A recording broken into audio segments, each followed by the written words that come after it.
Good afternoon, and thank you for standing by. I'd like to inform all participants that your lines have been placed on a listen-only mode until the question and answer session of today's call. Today's call is also being recorded. If anyone has any objections, you may disconnect at this time. I would now like to turn the call over to Mr. Andrew Haight. Thank you. You may begin. Great. Thank you so much. So again, my name is Andy Haight, and I am here today with my colleague, Angelo Bonacorsi. And Angelo today and I today are going to be providing an update on the data that we have released so far from the 2017 Economic Census for the wholesale trade and the retail trade sectors, which are the North American Industry Classification System, or NAICS codes 42 and 44-45. This webinar is part of a series of webinars that we have been conducting starting back in January, and we will be ending the series in August.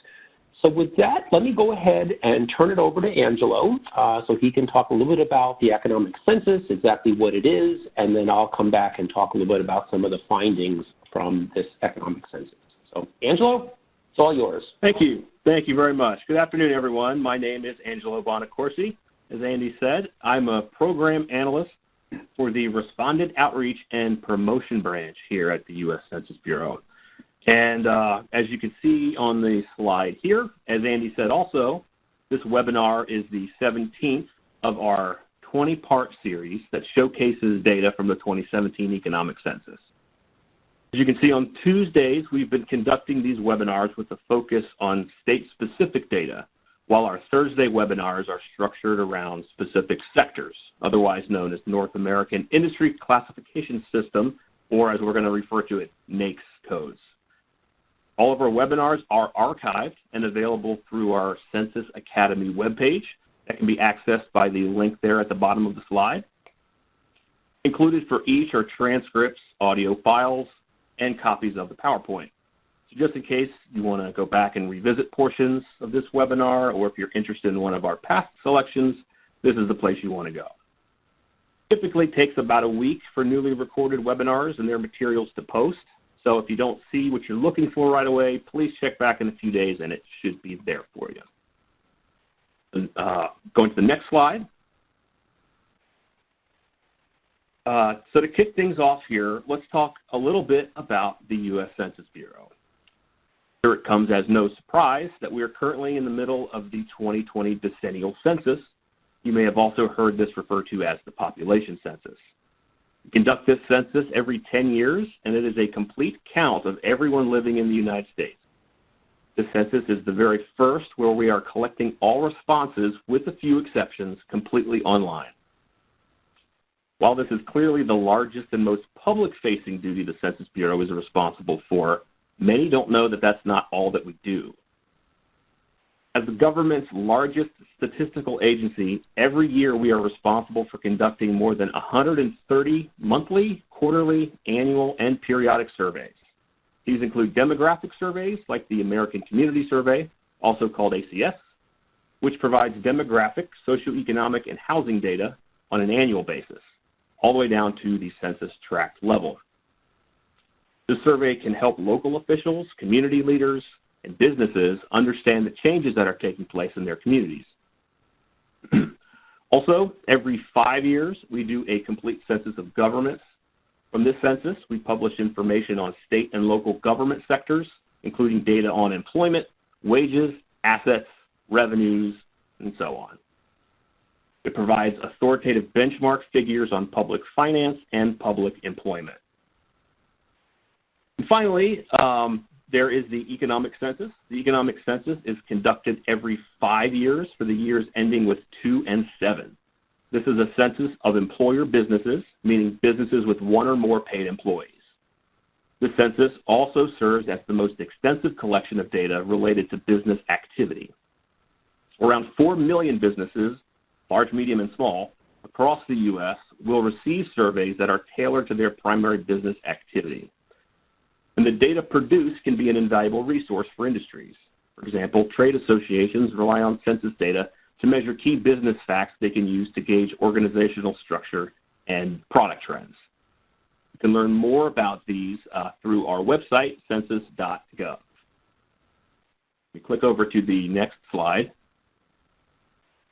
So if you look on the right here, this pyramid graphic is a great illustration on how each of the different types of economic surveys relate to each other. For example, the Economic Census on the bottom of the pyramid sets the benchmark for the smaller surveys that are stacked above it. It is the least frequently conducted, yet it provides the most detailed and comprehensive list of businesses' data from which most other economic surveys pull their samples from. The middle of the pyramid represents the 20 different types of annual surveys we conduct. They measure nearly every sector of businesses in the U.S. Their sample size is also the largest after the economic census, and it gives us the most up-to-date trend data. These include surveys such as the Annual Survey of Manufacturers, Annual Retail Trade Survey, and the Annual Capital Expenditure Survey, just to name a few. The monthly and quarterly surveys at the top of the pyramid provide the timeliest data, but they are limited in the amount of detail they provide as they have the smallest sample size. So another way to see it is that the wedge sizes of the pyramid coincide with the amount of data available in each. And go to the next slide. Okay, so let's talk in a little bit more detail about the economic census. As I mentioned before, this is the most detailed and comprehensive economic program that the Census Bureau has. Data are published for just about every 2 through 6-digit NAICS code. I say just about because there are a few areas that are excluded from this, the largest one being agriculture data. Others include religious organizations, postal service, colleges and universities, and so on. And they're excluded because those data are published by their respective sectors and agencies. You'll see we provided a link here that will give you a full list of codes and industries that are not covered in the economic census. The economic census is also our most detailed survey in terms of geography. It provides data at the national and state level, but also includes metro area data, county and place data. In this instance, the term place refers to things like cities, towns, and villages and boroughs of at least 2,500 people or jobs. The data published from the economic census can also highlight the size of an establishment, firm, or franchise. It's also the most detailed program in terms of the amount of data variables we publish. In all of our economic sectors, we include the variables of establishments, employment, payroll, and sales. Also included, though, are variables that are specific to a given sector, like inventories, assets, and expenses. Product lines data are data on detailed products and services provided by businesses. These data are also tailored to each specific industry. So, for example, for grocery stores, you can see things like the amounts of each product they sell. All of this data are available through a number of Census Bureau data platforms. Census Business Builder is a great tool to use to find demographic and economic data, which can all be tailored to your specific needs.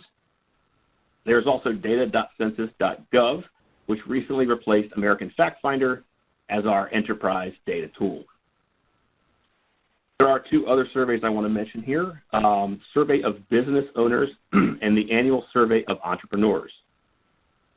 These surveys produce data on race, ethnicity, gender, and veteran status of business owners. Because there was such a high demand for this data, and since these surveys were only conducted every 5 years, they will soon be replaced by a survey called the Annual Business Survey. The Annual Business Survey will essentially produce the same types of data, the only difference being it will be released on an annual basis. And go to the next slide. Here we have a timeline showing when each new set of statistics will be publicly released. You can see we started rolling out 2017 economic census data back in September of last year, and will continue through December of 2021. Red circled area here, geographic area statistics, as where we currently are on the schedule, and you can see that includes wholesale and retail trade statistics, which is why we're all here. These releases have data down to the local level and will be fully released by November of this year. And the link is listed below. It will keep you up to date with the most current information we have. Next slide. And we have a few handy resources available for you here. On the left, we have an Excel file. That's a complete list of all of the states and sectors that have been released so far. And below that is another Excel document that lists all of the publications expected to be released in the next 30 days. On the right, we have an interactive infographic that displays the states and sectors that have released data from the 2017 Economic Census. You can filter your state's results by choosing a specific sector from the drop-down menu, or you can select all to look at all the released sector data in any given state. The bottom right percentage clock, or the percentage circle rather, will automatically refresh based on what you select. And all of these can be accessed by the link provided at the top of the slide. With that, I want to pass things back over to Andy, who will talk about things that I maybe missed and also go over some more key changes and findings for this sector. Andy? Great. Thank you so much, Angelo. So before I move off of this slide, I do want to mention one really nice feature about the infographic that's over on the right-hand side, and maybe even jump out live and show it to you live. So getting to the detailed data that users are interested in has historically been challenging for some users. We produce an amazing variety of data. Some of our data tools include hundreds of data programs and data sets in them. And identifying the particular data set that includes the data that you're interested in can sometimes be challenging for some users. So one of the things we did with this infographic is to actually insert links from this graphic into our brand new data.census.gov platform that allows users to get straight from this infographic right to the data that they care for. So let me quickly jump out live, and I'll show you what we're talking about. So if I go to the Surveys and Programs menu on census.gov and choose Economic Census, that'll bring us to the main Economic Census homepage. Over here on the left-hand side is a link to that resource page that Angelo just showed you. So if I go ahead and click on that, you will then see that Excel file that provides a list of what's been released already. At the very bottom of the page is that Excel file that contains a list of what's coming. And in between them, we have this really nice graphic. Now, I will point out that this map looks a little tiny bit different than the one that we just included. This is what happens when data come out on a weekly basis. As of this morning at 9 o'clock in the morning, we had released data for every single state in the U.S. Now you can notice that the peach-colored fill in each of these hexes identifies the percentage or the share of that state whose data we have released so far. So for example, if I was interested in looking at the data for the state of Tennessee, I could put my cursor over the shape for Tennessee, and it would provide a link of all the sectors that we've released data for. And as you can see, we have released data for the wholesale and retail trade sectors in Tennessee. However, if I wanted to just look at wholesale or just look at retail, I could choose the sector menu, choose retail trade, and now the map is going to show those states that we've released the data for the retail sector. And you can notice that there are a couple of states that we still have not yet released the retail data for. You'll actually see that in practice when we get to some data slides giving you some key findings. But if I was interested in looking at the retail data for the state of Tennessee, I can now come over to this link, click on it, and what the application is now doing is it's now bringing me straight to the data for retail trade for the state of Tennessee. You'll notice that the data are presented at the 2, 3, 4, 5, and 6-digit NAICS code levels. So you have the full NAICS hierarchy at the state level, but many of you may be saying, okay, well, this is all well and good. I'm glad you get me right to the data, but I actually care about the data for Davidson County, let's say, or another particular county, or maybe the city of Nashville. How do I use this tool to get to that? Well, the way I can do that is I can go to this geography menu. I can open that up. I can choose county. I can then scroll down and choose Tennessee from the menu. And then I can go ahead and choose the particular county that I'm interested in. So let's stick with my story here. I'm interested in looking at Davidson County, Tennessee. And now when I close this menu, the application is now going to show me not only the data for the state of Tennessee, but also Davidson County. So this visualization is a really nice way, provides a really nice way for users to get to that detailed data that you all are truly interested in. So let me jump back out to the PowerPoint file and let's talk a little bit more about the wholesale and retail sectors. These two sectors comprise establishments that are engaged in either wholesaling or retailing merchandise without any transformation of those merchandise. The wholesaler is not providing any kind of manufacturing operations typically to those goods that they are wholesaling, and it's in the same way the retail business is typically not transforming or changing the products that they sell. They also, these types of businesses also render services that are in some ways incidental to the sale of the merchandise. They may provide other kinds of things in their wholesale business or in their retail business, a packaging service or something along those lines, shipping services for retail businesses. But these two sectors really kind of work very closely together. When you think about the goods that we buy in the United States, they typically start off with a manufacturer who makes them. That manufacturer then ships them or sells them to a wholesaler, who then turns around and wholesales those goods to a retailer, who then sells those goods to us. So that sort of process of moving goods from the manufacturer to us as the consumers is handled by these main two sectors. Now, these happen to be two of the largest sectors in the U.S. economy, as you can see in the bar chart on the right-hand side.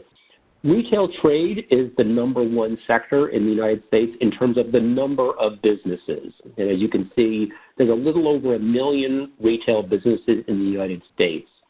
One quick point I want to make about the Economic Census is that the Economic Census only publishes data, only collects and publishes data for what we call employer establishments. These are businesses with 1 or more paid employees. We have a separate program at the Census Bureau called non-employer statistics that publishes data on non-employers, or what we typically think of as self-employed people. In some sectors of the U.S. economy, non-employers are, I guess I will say, incidental. There are very few of them. It's hard to imagine a company headquarters, a management of companies and enterprises business as a non-employer. Almost by definition, company headquarters have employees. Same thing with the financial insurance sector. You typically think of banking as an industry that typically has employees. But there are sectors and there are industries within these sectors where non-employers are significant. And that certainly is true when you think of the retail trade business, retail trade sector. As we have been suffering through the COVID-19 pandemic, many of you, I'm sure, have heard that there are certain types of businesses in the U.S. economy that have really taken a significant hit in terms of their sales and their operation, their employment, et cetera. The accommodation and food services sector is certainly the one that we hear the most about, but we also can probably think of a lot of retail businesses that had to close because they were not able to stay open during the pandemic. Those businesses are just beginning to reopen, and those monthly surveys that Angelo mentioned would be a great place to check to see what's happening in the retail sector since this pandemic began.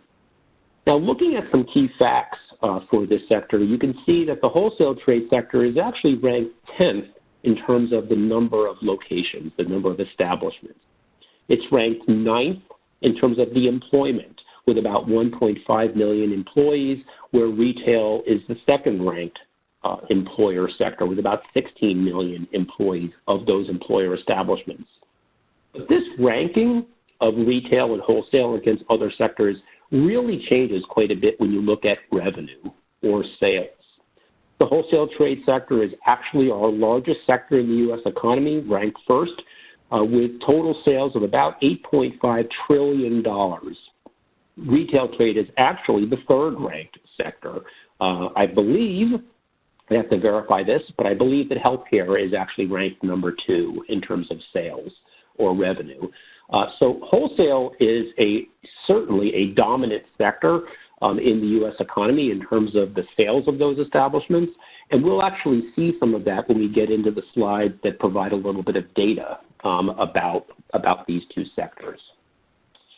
So let's talk about the kinds of changes that we implement in the economic census. Because we conduct an economic census every 5 years, we baseline and benchmark all the industries and geographies back to the previous economic census. And when we conduct the economic census is when we implement in our economic programs area at the Census Bureau all of the changes that have occurred over time in that 5-year period. Those changes include things like geography changes.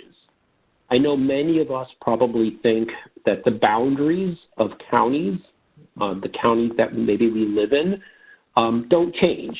And you'd be, for the most part, pretty much right. Our county boundaries typically don't change that often, but they do change. You can have annexations or de-annexations that affect county boundaries, but that is definitely not the case when we talk about those places that Angelo mentioned.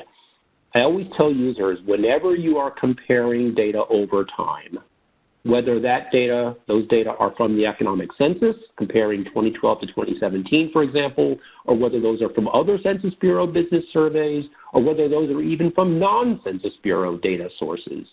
I always encourage people, before you compare data over time, make sure the thing you're comparing is comparable. Because the boundaries of places can change, cities and towns can annex neighboring areas of unincorporated land. They can have maybe a river changes course during a flood and now changes the boundary of that particular town or that city. Those boundaries change all the time, and we provide a lot of resources at the Census Bureau that help people understand those boundaries. Now, in terms of our sector-based data, the North American Industry Classification System also changes every 5 years. And in a few minutes, we'll talk about some of the changes that have been implemented for the 2017 NAICS system. For this census, we are also changing how we publish our product lines data, those really cool products and services statistics that Angelo talked about. We are now going to be publishing data on the North American Product Classification System, or NAICS codes. This is a whole new way of looking at the products and services that we produce, and it actually will make it a lot easier for users to combine and compare the product lines across industries. For example, if I was interested in shoes, and I was interested in shoe manufacturing, and shoe wholesalers, and shoe stores, and shoe repair facilities, in the past, I would have had to pull the product data for those 4 sectors, those 4 industries, from 4 different places.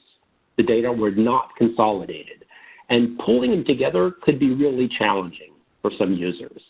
Under the NAICS products, those product lines for all of those industries will be merged together into one large consolidated table that'll make comparing data for things like shoes across industries much easier. Now, of course, there are some other changes that we're implementing in the 2017 economic census. We have added and dropped a couple of miscellaneous subjects tables. We'll talk about that at the end. We certainly have switched to the brand new data.census.gov dissemination platform that Angelo mentioned earlier. But the one I want to focus on here is that we've had some changes to the disclosure rules that we use when we actually tabulate and publish our data. The Census Bureau is bound by Title 13 of the U.S. Code to protect the privacy of businesses who respond to our surveys. For example, if Angelo and I own the only 2 gas stations in the town that we live in, if the Census Bureau were to publish data on gas stations in our little town, Angelo could actually subtract his employment and his payroll and his sales from the total and know exactly what a cheapskate I am. know exactly how much I pay my employees, know exactly what my sales are. That would be a clear violation of my privacy. So we go through extreme ends to protect the privacy of those businesses by suppressing data anytime one would be able to identify those businesses from the published statistics. Now, for 2017 Economic Census, those disclosure rules and the organizations that help supply them to us have changed. And there are going to be some impacts to you all.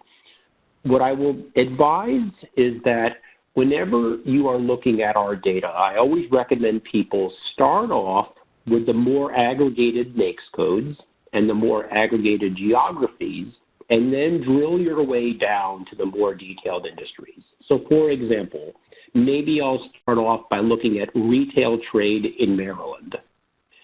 And then I'll start looking at automobile and parts dealers as an industry within a particular county in Maryland. And then I'll drill down from that county down to a particular city or town in Maryland. The more aggregated the industry and geography, the less chance you're going to have of these suppressions. Whereas when you get to the more detailed industries, like down to the 6-digit NAICS codes, even in a sector like retail that has more than a million establishments, you will definitely find small towns across the United States where we have had to suppress the data for that industry. This is sort of the bummer portion of this presentation, but I wanted to point it out because it is very important. At the Census Bureau, we take this privacy very, very seriously. There are substantial jail term and fines for census employees that violate Title 13. So there is an impact to our users, and I just wanted to sort of point that out. Now, in terms of those NAICS changes, this slide provides a little bit of background about the history of the NAICS classification system. I want to quickly just talk about those changes. The changes for 2017 are limited to 6 sectors. 3 of them are listed here: mining, manufacturing, and retail. And the next 3 are listed on this slide: the information sector, real estate, rental, and leasing, and the professional, scientific, and technical services sector.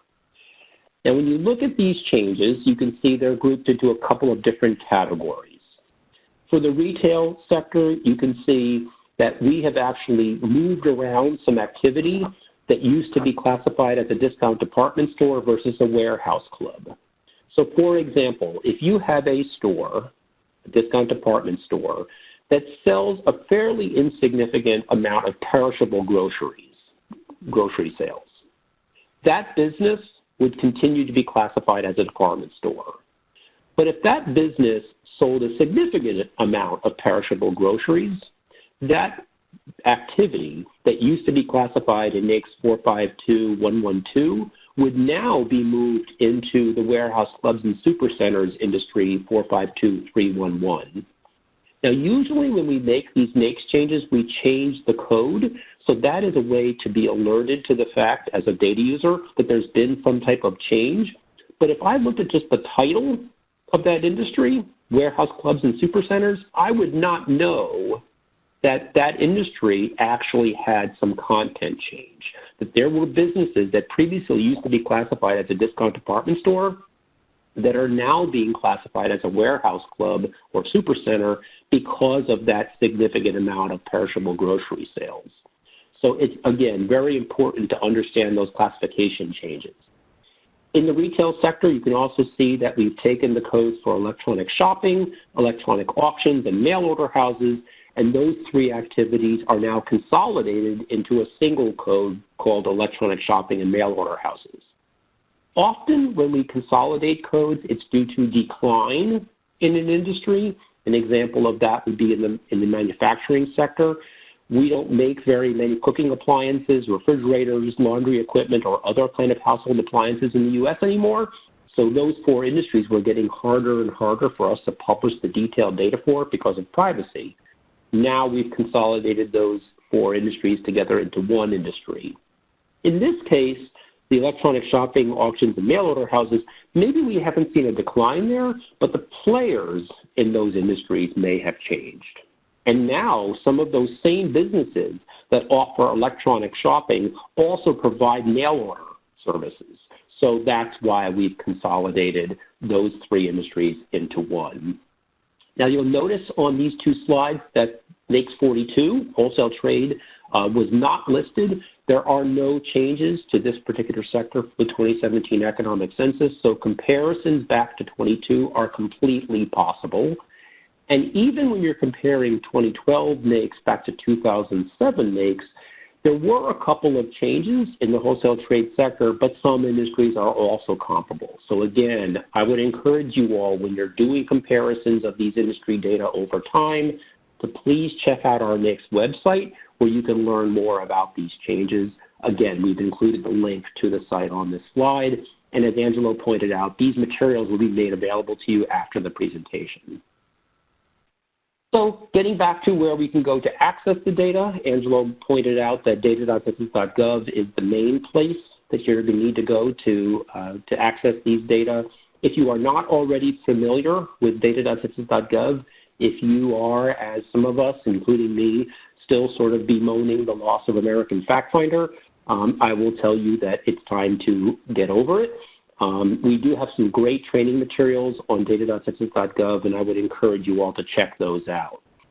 The Econ Census data will also be added to QuickFacts, which is one of our most popular data tools on the Census Bureau's website. And finally, as Angelo pointed out, we will be adding the Economic Census local area data to Census Business Builder in the version 3.0 release that comes out in July. As we have been releasing these data, we've also been putting out announcements about those releases in social media. And when we were thinking about how to get the word out about the release of data, one of my colleagues said, Andy, why don't we do some fun facts about the economic census? Just a couple of key statistics at the industry or a sector level by state that would make people sort of learn something interesting. So what you're looking at are the fun facts that we've released already for the retail and wholesale sectors in Delaware and in Tennessee. I would love to take credit for the choice of the 50-state quarters as the image that we have on these little fun facts. I would be wrong in taking that credit. My colleague Corey actually came up with this idea, and I personally really love these 50-state quarters. We have fun facts for these two sectors available for Maine, Maryland, New Hampshire, Oregon, South Carolina, Utah, and West Virginia. And in choosing the sector that we wanted to highlight in a particular state, we tried to choose the sectors where that sector was the top employer or the top revenue or the top in terms of numbers of businesses. So as you can imagine, there are a lot of states where retail or wholesaling is considered the largest sector. If you want to see the full list of all of these, they're available on our visualizations library. You can see the link to that library in the upper right-hand corner of the slide. And about 3 months ago, I wrote a kind of a fun American story about how the economic census measures the changing U.S. economy. A link to that is in the bottom left-hand corner. So let's now dive into some numbers, since I'm sure many of you are probably really intrigued to look at how important these sectors are. So what we're looking at here on the slide right now is a distribution, a display of the sales data by 3-digit NAICS code, or what we call subsectors, for both the wholesale trade sector and the retail trade sector. The three sets of bars on the left is wholesale, the other bars on the right is retail, and as you can clearly see from that slide that we talked about earlier, the wholesale trade sector has huge sales numbers. When we compare the data between 2012 and 2017 economic census, in the durable good sector, the wholesalers of durable goods, that sector is up $491.9 billion to the $3.6 trillion that it is in 2017. And the non-durable goods is up $193 billion to about $4.3 trillion. So pretty big dollars, real big growth. Looking at the retail changes between 2012 and 2017, that very first pair of industries, of bars, motor vehicle and parts dealers, that's the subsector that saw the largest increase, up about $303.5 billion dollars between 2012 and 2017. The second ranked sector or subsector in terms of sales is the very last pair of bars, non-store retailers. Now, when I say the word non-store retailers, what many of you are thinking is correct. These are online retailers. So it probably should not surprise us that we've had this big increase. I'm actually really intrigued to look at how this industry has continued to grow since the 2007 Economic Census into 28 and going to 2020. Certainly through COVID, many of us who have been stuck at home have become frequent abusers, some would argue, of Amazon, and maybe spend way too much of our household income on shopping on Amazon.com. I would certainly fall into that category. Now, in terms of employment by these same subsectors, you can see that the picture is a little bit different. There certainly are some pretty big employer sectors. Merchant wholesalers, durable goods and non-durable goods are huge employers, as are food and beverage stores. Food and beverage stores employ about 3.2 million employees in 2017, followed by general merchandise stores with about 2.8 million employees. Looking at the change in employment between 2012 and 2017, every one of these sectors saw an increase except for one, and that is the electronics and appliance store sector. You can see these bars over here declined down to 338,000 employees in 2017. You can probably think of a lot of the electronic stores that used to be in your communities that now aren't there, that have closed, because a lot of us do our shopping of electronics online, and a lot of us actually buy appliances not necessarily from an appliance store, but maybe from another type of retailer, like a building material and garden equipment and supply dealer. Those are the type of businesses that often many of us buy appliances at. Those appliance stores have seen a decline in their employment over this 5-year period. Looking at the average annual payroll per employee of these same sectors, you can see that the wholesale trade sector is actually a pretty good sector in terms of its payroll.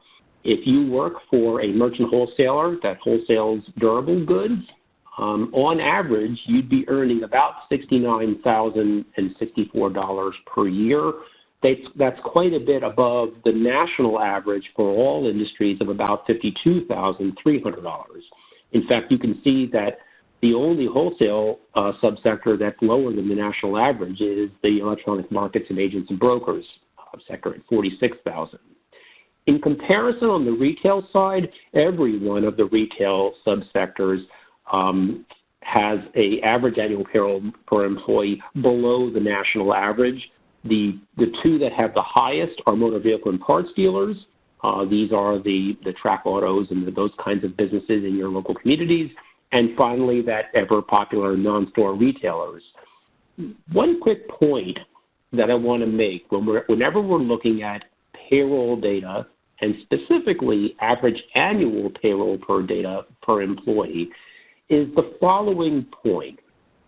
And that is that in the economic census, we ask businesses to report how many employees they have and what their total payrolls are. But we do not ask those businesses to adjust that employment data or those payroll data for whether or not those workers are full-time or part-time.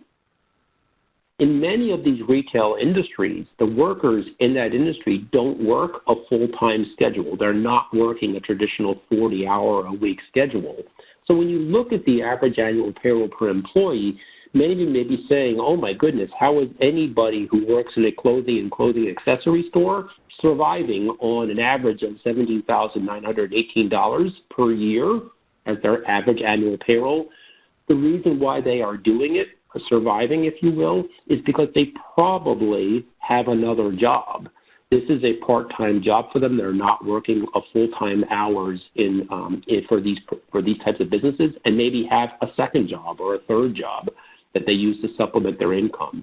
So when we've been thinking about the impact of a lot of these workers during the COVID-19 crisis, the fact that many of these employees are already earning less but are also working fewer hours is kind of the double whammy for them. So just a quick point that we do not adjust our payroll data and our employment data to full-time equivalents. Now let's now talk about another interesting thing that is published in the Wholesale Trade data, and that is that we publish data by type of operation. This is one of the unique dimensions that is published in the wholesale trade sector. The orange bar at the top are for manufacturer sales branches and sales offices, and the blue bar is for merchant wholesalers except manufacturer sales branches and offices. And what we're talking about here are how that wholesaler operates in terms of the products that they are selling. The blue bar is for wholesalers that wholesale products that they own. They are the owner of that particular product. They have purchased that product from, let's say, a manufacturer or maybe an importer, and they then wholesale those products to retailers. Manufacturer sales branches and sales offices basically, though, are those types of businesses that act as an intermediary for the manufacturer. The manufacturer actually still owns, if you will, those products, and this wholesale operation is an arm of that larger corporation, that manufacturing corporation. And you can see that we have that data broken out for both merchant wholesalers of durable goods and non-durable goods, and this breakout is also available not only at the 3-digit NAICS code that we have here, but at the 4, 5, and 6-digit NAICS code breakouts as well. And I think if we looked at even more detailed industries, we would see that this distribution of manufacturer sales branches and offices versus merchant wholesalers except manufacturer sales branches and offices, that distribution is quite different from industry to industry. And it's sort of a fascinating way to look at how the wholesale trade industry interacts with its suppliers and with its customers. Now, so far we've been looking at data at the national level. And some of you are probably saying, okay, this is all well and good. I need some local data. So what we're looking at here is some revenue data, some sales data of non-durable good merchant wholesalers by state. And as you can clearly see, of the states that we have published so far, California, Illinois, and New York clearly lead in terms of wholesale, non-durable good merchant wholesalers. And then you can see the other states in comparison. Now, when I first looked at this chart, I was really sort of curious to see, does the revenue of these businesses by state, does it mirror the average annual payroll per employee of those same types of businesses in those same states? In other words, is California not only really big in terms of merchant wholesaling, but those merchant wholesalers also pay their employees really well? Or is it different? So the next slide actually looks at average annual payroll per employee on a state-by-state basis. And as we can see, California, while it is a pretty well-paying, in comparison to the state of Delaware, to Connecticut, to Massachusetts, and to New Jersey, the average annual payroll per employee for those states is significantly above the average for the state of California. And the key point I want to make here is that looking at this comparison makes me even more want to drill in to the types of wholesale businesses that are in these states. Is it maybe the mixture of wholesale businesses in New Jersey that explains why they pay their employees so high or not? So it's a really fascinating exploration. And again, a point I want to make is throughout the presentation today, I'm going to be focusing on state and national level data at these broader sector and subsector breakouts, but I would very much encourage you all to check out the more detailed data Because I think when you then look at things like wholesale trade in the state of New Jersey, you're going to see that not only is this picture very different from industry to industry, but it's also very different by geography. There are some parts of northern New Jersey where wholesaling is like the biggest industry in that state and in that area, and other areas of New Jersey where it's not as dominant. So we publish the data in the Economic Census not only at the national and state level, but also by metro, by county, and by place. So I would really encourage you guys to check this out. It's a very sort of fascinating comparison here. Now, because California was so big, I decided to look at the wholesale trade sector in California, but instead of just looking at those broad 2- or 3-digit NAICS code categories at the broad sector or subsector level, what I decided to do here was drill down to industry groups, which are 4-digit NAICS codes. So you can see there's a couple of industry groups within wholesale trade that really stand out. The first bar is motor vehicle and motor vehicle parts and supplies. One of the other bars over here, this bar here, that's $152 billion. $1 billion.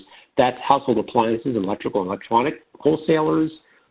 This bar over here is for drugs and druggist sundries, merchant wholesalers. And finally, this other really high bar here with $145 billion is grocery wholesalers. So we publish this broad level of detail, and you can see in the state of California, within the wholesale sector, there's definitely some industries within there that are much more dominant in terms of their sales than others. So that pretty much summarizes the local area data that I wanted to talk about as part of the Economic Census.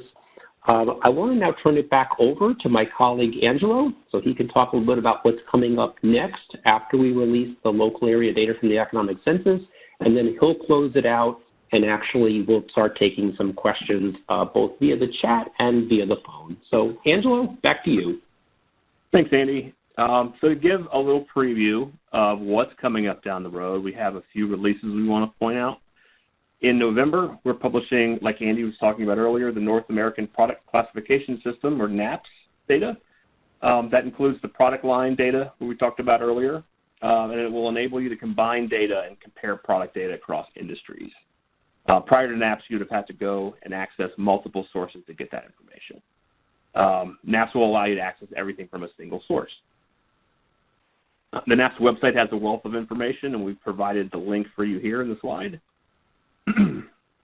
After NAICS, we will start releasing publications on the establishment and firm size reports, including data on revenue and establishment size, franchise statuses, and more.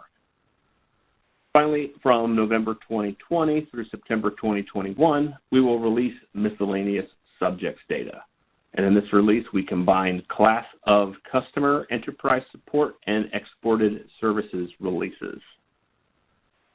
We can go to that last slide there.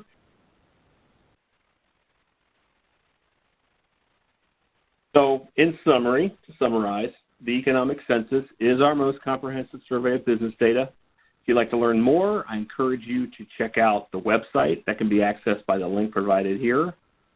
Data is released on a flow basis across 2 years, and all states and sectors will be complete by this August.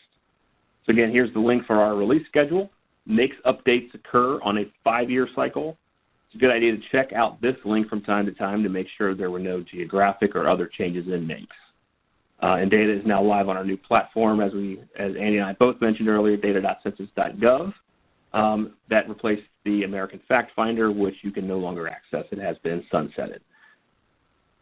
Data is always being released, and you can visit the Census Bureau homepage at census.gov to stay current with what we have coming up. And I think with that, Andy, unless there's anything that you'd like to add, we can open up the lines for questions. No, I think that's great. Thank you again, Angelo, for helping with doing this. This is, I think, was an interesting exploration. Operator, if you would like to open the lines up for people to take to submit their questions. While we are waiting for you all to queue up, one of my colleagues, Erlene Dowell, has been monitoring the chat, so she'll be actually reading back a couple of the questions that came in via chat, And I'll also mention that I have a couple of my subject matter experts from our division that actually published these raw data. They're the ones, the analysts that are actually in there reviewing the data. So if there's any specific data questions that you all have, you have 3 of my colleagues ready and excited to take any questions. So with that, operator, let's go ahead and see if we have any questions. Thank you. We will now begin the question and answer session. To ask your question, please press star followed by 1. Please ensure that your phone is unmuted and record your name clearly when prompted. You are allowed 1 question and 1 follow-up question. And to withdraw your request, please press star 2. 1 moment, please, while the questions come in. Okay, and this is Erlene. Some of the questions that came in on the chat, Andy, one is regarding the selected findings, slide 17. How do they access the 2012 data to conduct a comparison like this? Yeah, great question, Erlene, and I'm glad someone asked it because I completely forgot to mention that. So when we migrated our data over to the brand new data.census.gov platform, we are releasing not only the new 2017 economic census data, but we've also migrated over the 2012 economic census data. So when you want to do those comparisons as I did, you can easily go in and choose the industry, choose the geography you're interested in, and then from the menu of data sets, choose the 2017 data to pull the latest information and then pull the 2012 data from that same menu. The new platform is pretty nice in that it allows you to see both the current vintage and the prior. I will also mention that if you were interested in comparisons prior to 2012, for example, if you wanted to go back to the 2007 economic census and do sort of a 15-year comparison from 7 to 17, or 3 points in time, 10-year comparison, the 2007 data are not currently available in data.census.gov, but they are available in our Census Bureau data API, and they are also available for download using our FTP service. So I know FTP is such an old technology to many of us, but we still rely on it, and I would say it's a good place to get that 2007 data. So great question, Arlene. Great. And then during the presentation, one of our panelists, Kate, mentioned that worth noting that MSBO sales are for products manufactured in the U.S. by the same company. Right. And what Kate was referring to, those manufacturer sales branches and sales offices, the MSBOs, those are, as Kate pointed out, the information that is for products that are being wholesaled by a manufacturer that's of the same company. So company XYZ makes the good, and they then ship it to a wholesaler that is also from company XYZ, and they then wholesale it. So yeah, great clarification, Kate. Thank you. And then another question is there a reason why Arkansas was excluded from the slide listing states and payroll? I ask because it's commonly known that one of the largest wholesalers is HQ, or Walmart is HQ in Bentonville, Arkansas. Right. So as I mentioned, or as Angelo and I both mentioned, the data from the economic census, the local area data, come out on a flow basis. They are released state by state, sector by sector, and we flow out those states for the most part from the West Coast to the center of the country and the East Coast to the center of the country. When we showed you all that map tool that showed what sectors have been released, you might have noticed that there were a couple of sectors in my example of retail trade where we hadn't yet, as of this morning, released the data for retail trade for that sector. That is true for Arkansas. We have not yet released the wholesale trade data for the state of Arkansas. The data are coming. I understand that in the next week or so, we'll actually be completing all of those sectors.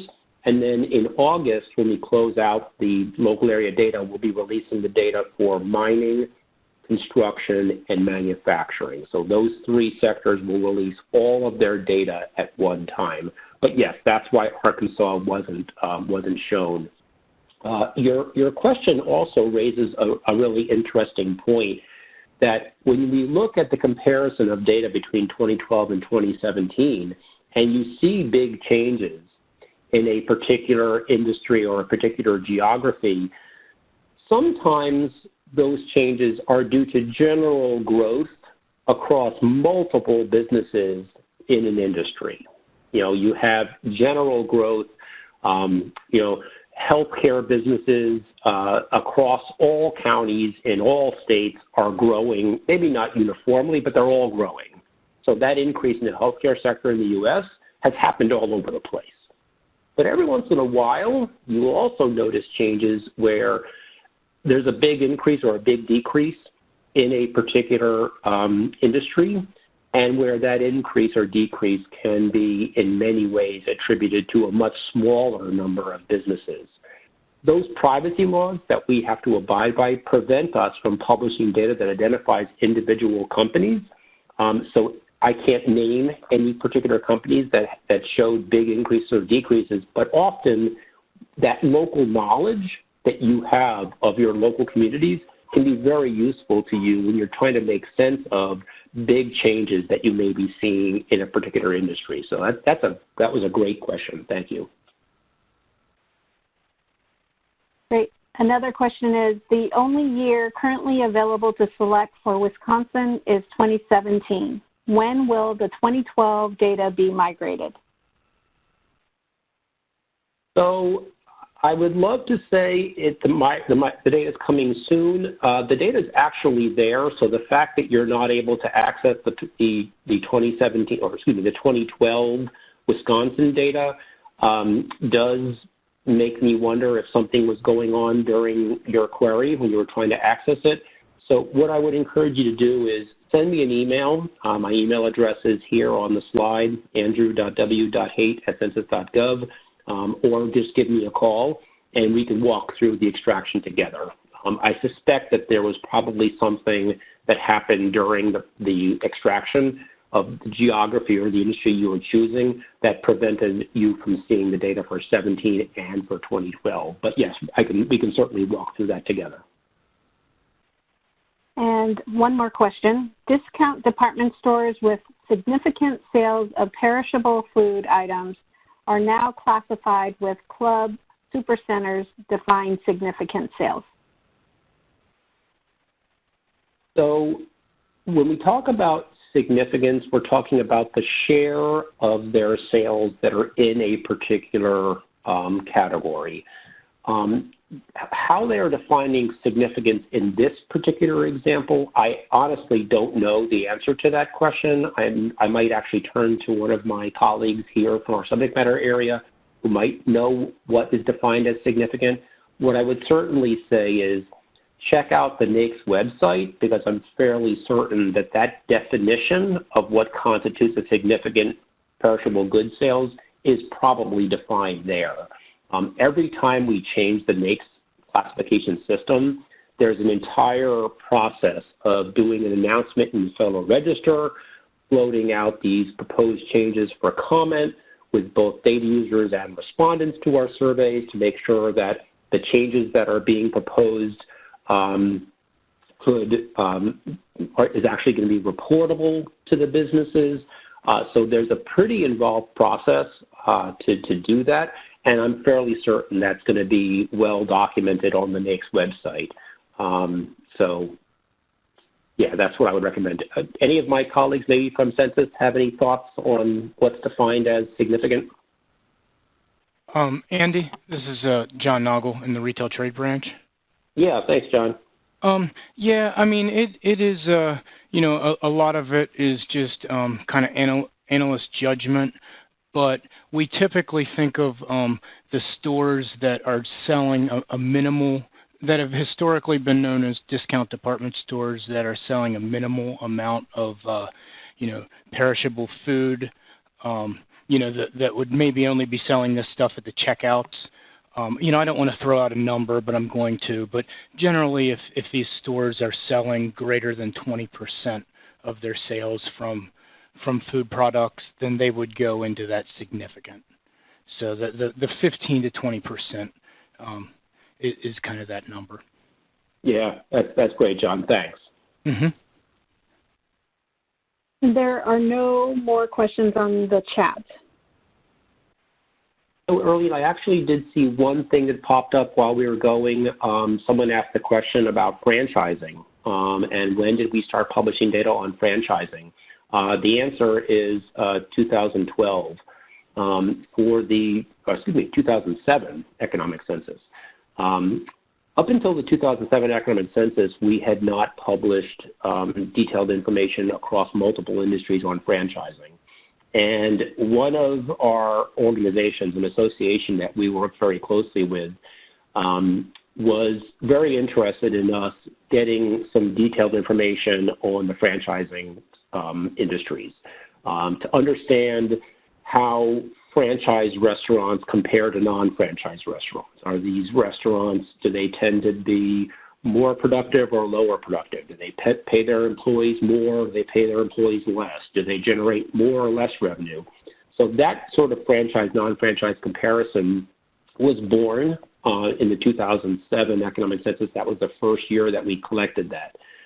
For 2012 Economic Census, we did it again, and again, we're republishing that franchise breakout in 2017. I would definitely encourage you guys to check that out when those data are released. Those are going to be part of those establishment and firm size reports that Angelo mentioned, and the franchise data is really fascinating. I will throw myself under the bus. I was actually the person who was responsible for that report for the 2007 Economic Census. Some of my other colleagues then took it over from me for the 2012 census. But it's a really interesting breakout.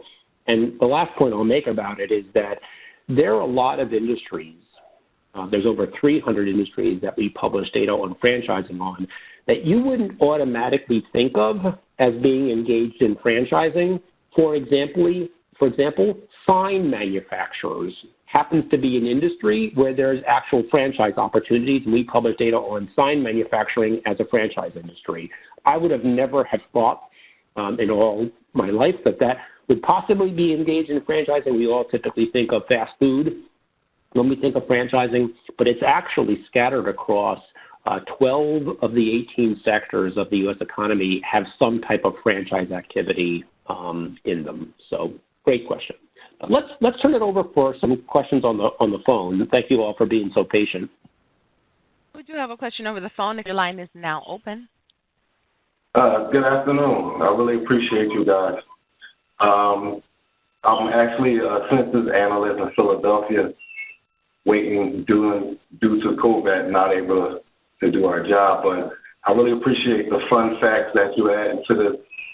I'm trying to get my community to open up to data and the Census Bureau and being a part of it, so different opportunities to open up in our community. And this has been very enlightening about the wholesale. And I wanted to know, how can I get my community and younger community to be fired up, because they really like investing now. Our Lord Robin Hood act to these young kids, and they're taking a little change and they're investing, and they really, I just need a direction to point them to not get them bogged down to something that they can actually benefit from. Yeah. So thanks for the great comments. What I'll say is, when I do outreach and marketing with local area users about the demographic and the business data we publish at Census, and I'm trying to get people sort of excited about the statistics and about what they can do with it, one thing I like to focus on is entrepreneurship. And when you think about the typical entrepreneur, helping them make an informed decision about their business, the business that they're considering opening, is very, very important.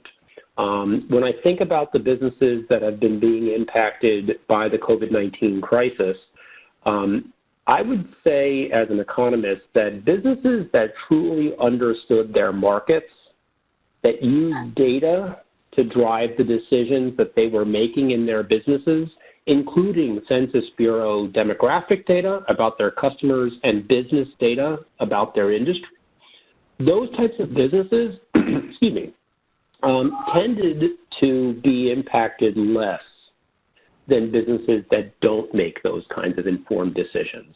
I'll give you an example in my local community of two restaurants that I personally know the owners very well. One is a restaurant that has historically always sort of believed that the only customers that they care about, that's maybe a little bit harsh, but the customers that they care most about are customers that come to their restaurant in person, that dine there, that enjoy their company, etc.